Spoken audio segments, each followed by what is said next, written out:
Welcome back to The Deep Dive. You've given us the sources, and we're here to pull out the most fascinating, need-to-know stuff. That's the plan. Today, we're diving deep into the career of Douglas Stephen Benson, comedian, actor, host.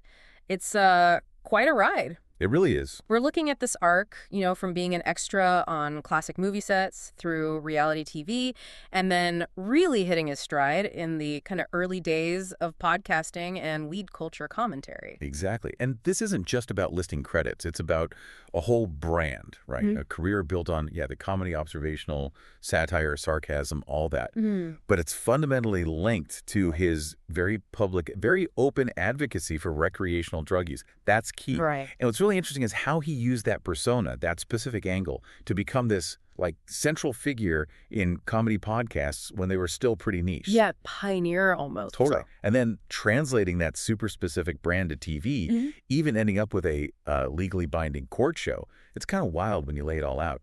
A real study in mastering a niche. So our mission for you, listening in, is pretty straightforward. We want to synthesize all this diverse work, but, go deeper than just the surface level. We're connecting the dots.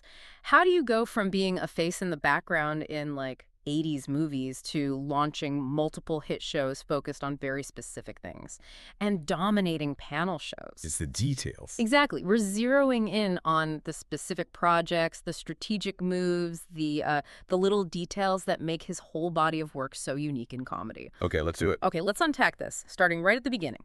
Hashtag tag iRegin's early career and the path to stand-up. All right, so the basics. Douglas Stephen Benson, born in San Diego, California, July 2, 1962. So he's 63 now. Okay. And the family background is kind of interesting given where he ended up. His mom was a pharmacy clerk. His dad was an English teacher who later went into sales. So pretty grounded middle-class background. Very much. Yeah. Southern California upbringing, which makes his later sort of counterculture persona stand out more. And even back in high school, Grossmont High, he was already creating stuff, right? Not just acting. Yeah, that's a great point. He was in the drama department. Sure, that's common.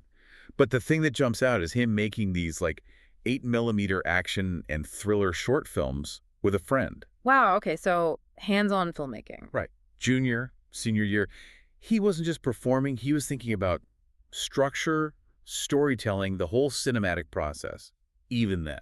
Which maybe explains his later obsession with movie details and rules. I think it connects directly. It shows he came into the entertainment world with not just a performer's view, but also thinking about the mechanics of media, how things are put together. We totally see that later with his podcast games. And speaking of mechanics, there was that personal health detail, something about his eyes. Yeah, this is interesting.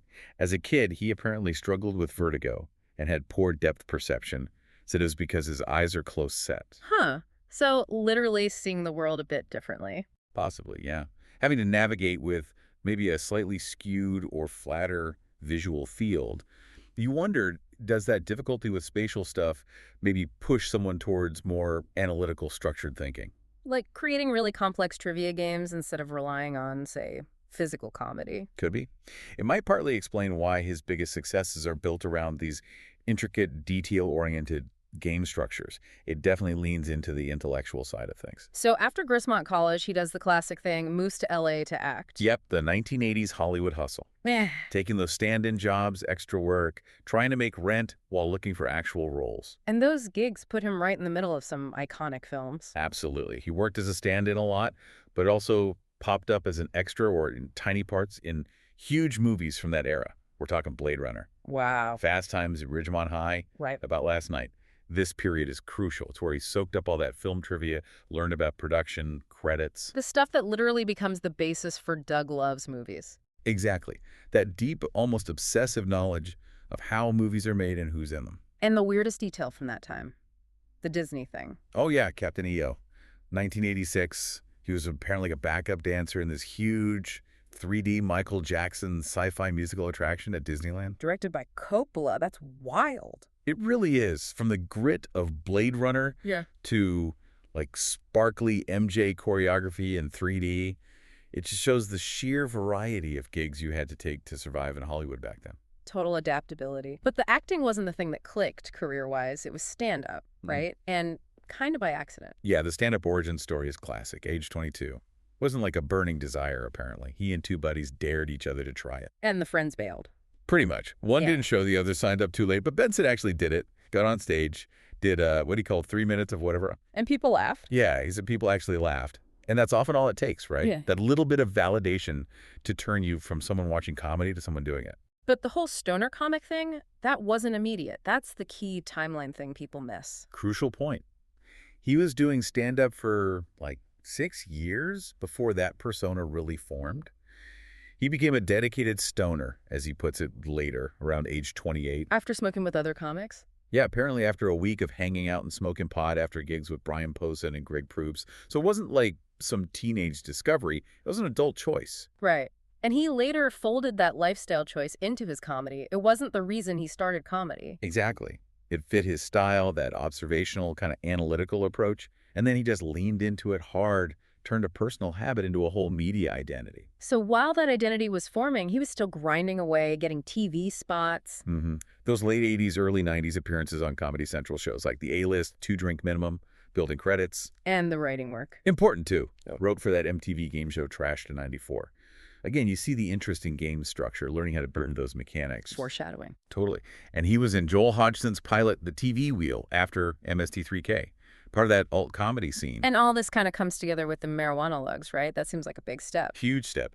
Co-creating and performing that stage show with Arch Barker and Tony Kamin. It ran for a long time, toured.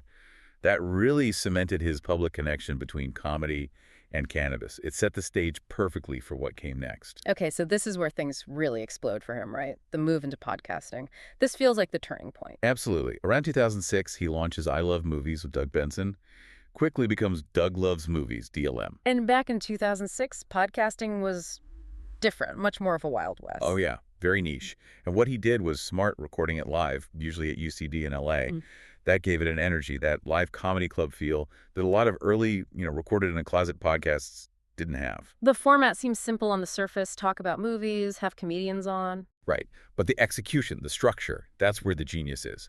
And the absolute core of it, the thing that's driven it for, nearly 2 decades now, the Leonard Maltin game. Okay, break this down for anyone who hasn't heard it. It's more complicated than it sounds. Definitely. People call it Name That Tune with Movies, which is kind of right. But way nerdier. Way nerdier. Needs super deep film knowledge.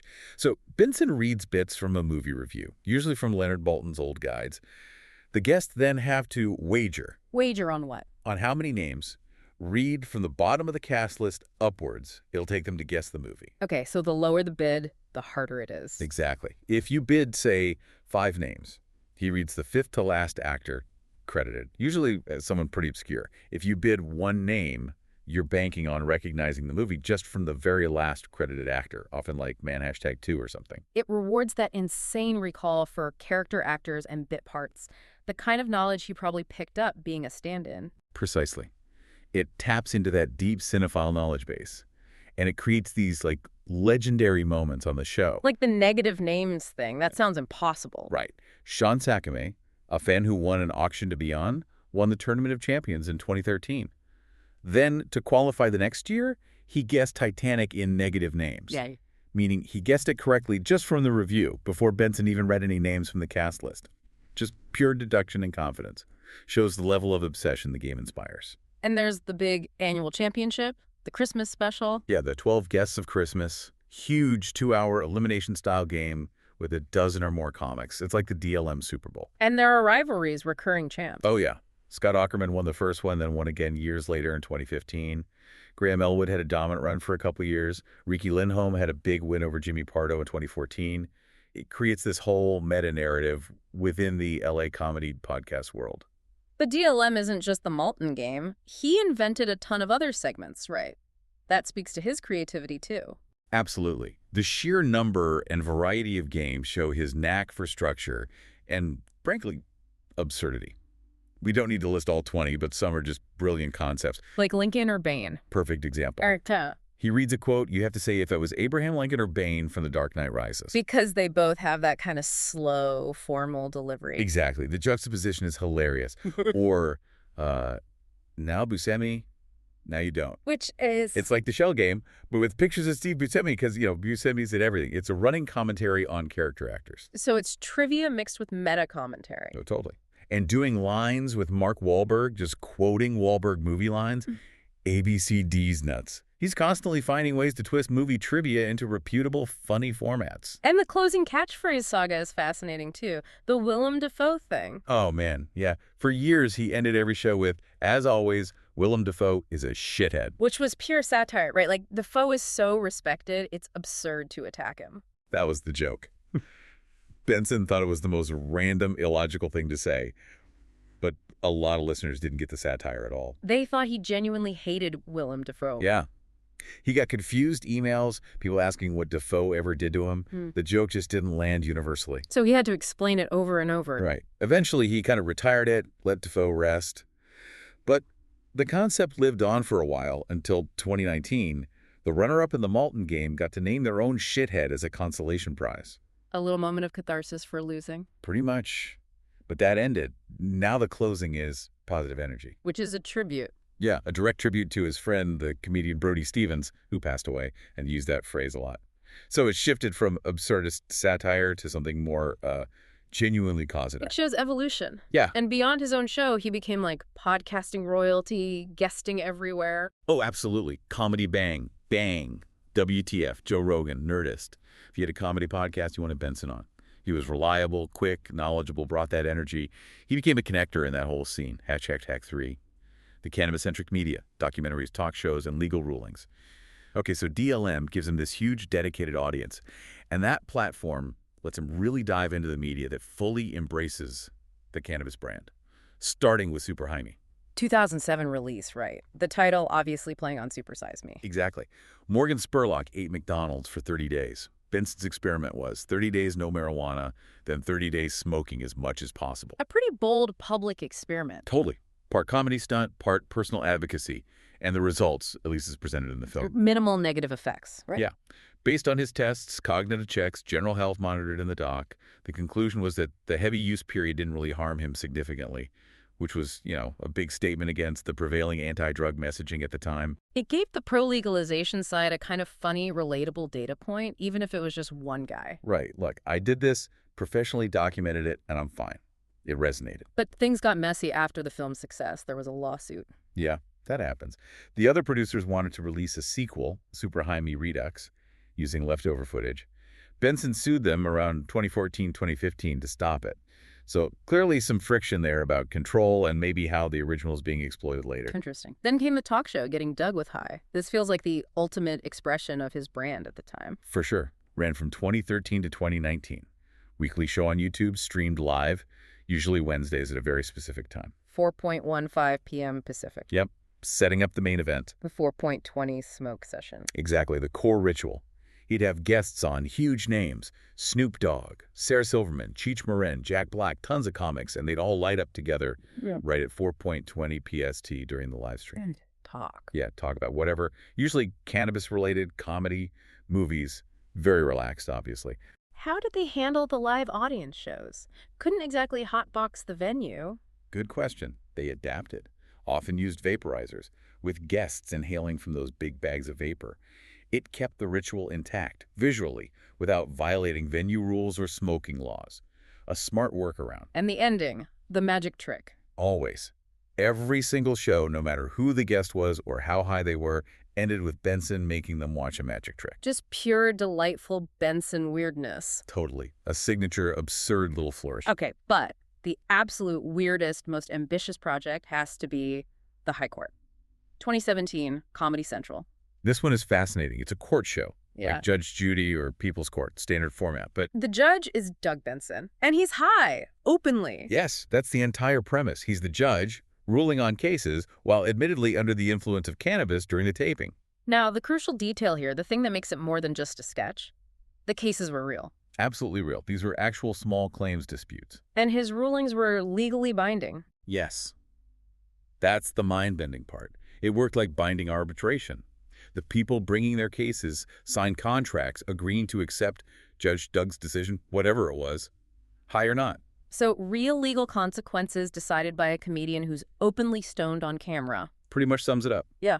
And the show played into it. There'd be segments where Judge Doug and the bailiff would retire to chambers, which meant they'd go smoke weed while deliberating the case. It's performance art meets actual legal process. It's kind of brilliant commentary, actually. It really is.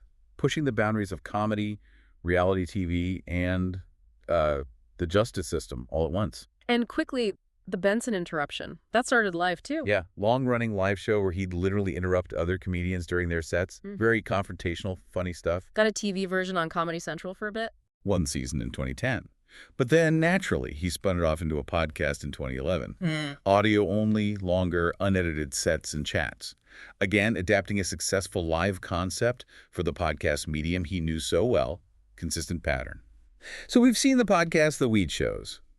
But we also need to talk about his sheer output of traditional stand-up. He's released, what, 10 comedy albums? At least 10, yeah. Starting with Professional Humoridian back in 2008. And he has this specific goal with the albums, right? The timing. Yeah, it's very deliberate branding. He aims to record a new album every April 20th. Naturally. For release later that summer, he wants to keep that streak going for as long as possible. It's smart. It ties his stand-up directly to the 420 date, reinforces the brand, creates anticipation. He becomes the official comedic chronicler of that date, in a way. And the titles reflect the brand, too. Potty Mouth, Smug Life. Smug Life is a great one. Very self-aware of his stage persona. Then Gateway Doug 2, forced fun and promotional tool. He's definitely in on the joke about his own marketing. Absolutely. He knows the game. But beyond his own albums, he was also making waves in mainstream TV competitions and panel shows. Right, Last Comic Standing in 2007. He was actually a contestant. Yep, 5th season. And he did really well. Got significant exposure, made it pretty deep, finished 6th overall, I think. So his niche comedy style could play to a broader audience. It showed it could translate, yeah. And he was a regular on VH1's Best Week Ever for years, doing that pop culture commentary thing. The dry, sarcastic take. Exactly. Yeah. Plus that G4 special in 2009, The High Road, following him and Graham Elwood on tour. More proof people were interested in him as a personality, not just a performer. But his biggest competitive stage was probably at midnight, right? The Comedy Central show. Oh, he owned that show. It ran from 2013 to 2017, all about rapid-fire jokes based on internet stuff. Perfectly suited for his quick wit. And his record was insane. Unmatched. He holds the record for both the most appearances and the most wins on the show, like by a lot. Yeah. He was the undisputed champ. To the point where they basically built a week around him. Yeah. January 2016, they did the Benson Bowl, a whole week of competition, and lots of the games were specifically tweaked to have weed themes. It showed how central his persona was, even to that fast-paced format. The show literally adapted to him. And all this time, he's still popping up in acting roles occasionally. Kept his hand in, yeah. Small parts, but on huge shows. Mr. Show, Friends. Friends, really? Yep. Curb Your Enthusiasm, How I Met Your Mother, Sarah Silverman program. Yes, dear. Just steadily working, showing up in the background of major sitcoms. And more recently. Trailer Park Boys, You're the Worst. Did voice work on Bob's Burgers. And the voice of Bane in the Lego Movie. Right. The Lego Batman movie in 2017. Full circle back to movies, using that distinctive voice for a major villain parody. Kind of perfect. Okay, so we've tracked this huge, successful, very specific career, but if we're looking at the whole picture, we absolutely have to talk about the red eye incident. March 2009. This feels like a major bump in the road. It's more than a bump. A really stark example of how comedy, especially satire, and that kind of deliberately ignorant persona can just crash headlong into real-world tragedy and politics with serious consequences. So the setup. He's on Greg Gutfeld's show, Red Eye, on Fox News. They're talking about Canada's military. Yes, specifically a comment by a Canadian general, Andrew Leslie, who'd suggested the Canadian forces might need a year-long break after their mission in Afghanistan ended in 2011. And Gutfeld started with jokes about them doing yoga and painting. Standard stuff, playing on stereotypes. But then Benson chimed in. And his comments were? First, I didn't even know they were in the war. Then, I thought, that's where you go if you don't want to fight. Go chill in Canada. Oof. Okay. Plain dumb, but... Playing dumb at the worst possible moment. The timing was just catastrophic. Why? What had just happened? The segment aired, or at least hit YouTube, just 3 days after 4 Canadian soldiers had been killed in Afghanistan. Oh, wow. Okay. That changes everything. Completely. It transforms the joke from maybe slightly lazy satire into something deeply disrespectful, appearing to mock a nation actively grieving its soldiers. And Canada's role wasn't minor, right? They were heavily involved. Critically involved. Yeah. They were leading the NATO mission in Kandahar province, the Taliban's heartland. Sources say Kandahar had some of the highest casualty rates for coalition forces. So for Benson to say, I didn't even know they were in the war. Looked like profound, willful ignorance of real sacrifice. Exactly. And the reaction in Canada was furious, immediate. Official reaction to it. Oh, yeah. The Canadian Defense Minister, Peter MacKay, personally demanded an apology from Fox News, called the comments despicable, hurtful, and ignorant. This wasn't just online chatter, it was a diplomatic incident. And it hit Benson directly. Canceled shows. Yep. He had gigs scheduled in Edmonton, Canada. The club owner canceled them, citing threats of bodily injury against Benson. Real serious backlash. So how did Benson respond?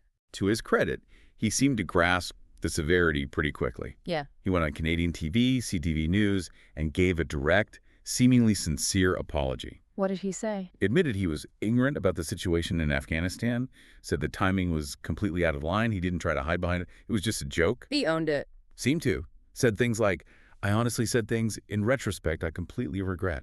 And he vowed he'd never appear on Red Eye again. It was a full mea culpa, a real wake-up call about the limits of edgy comedy when it bumps up against raw national pain. #CabDJZ5. Outro. Okay, so let's try and wrap this up.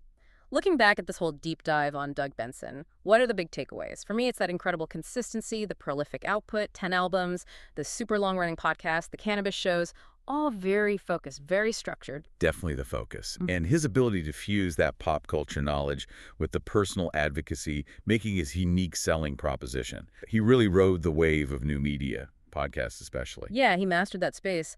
But the career also shows maybe the power of finding that very specific niche, right? Absolutely. Marrying comedy with a lifestyle choice built him this incredibly dedicated fan base. But, as the Red Eye thing showed, there are real-world lines. Satire has boundaries, especially when it touches on things like national sacrifice or tragedy. You can't always play dumb. It highlights the responsibility that comes with having that platform, even if your platform is built on being irreverent. Right. Which leads us to that final thought, something for you, the listener, to chew on. It ties back to the High Court. The legally binding rulings from the High Judge. Exactly. Considering he actually had the power to make real legally binding decisions in that comedic context, what responsibility does a comedian take on when their persona, their act, crosses over into roles usually reserved for, serious authority figures? Even if the whole thing is presented as comedy, does the context erase the responsibility that comes with the power?